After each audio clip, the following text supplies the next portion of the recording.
I've drilled out the spot welds after Senor Roberto cut them. So I'm getting ready to take the exhaust down so I can have access to the remaining spot welds and to mark my location of where I am going to cut after our spot welds are out. So here's to hoping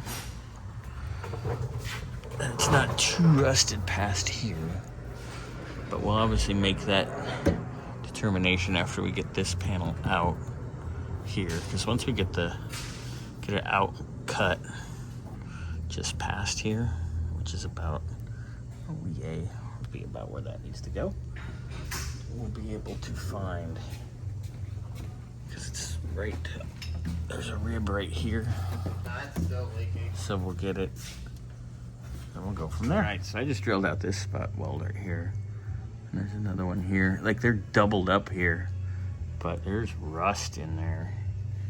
Take a gander at the end of my bit. Zoom in on that. Fun!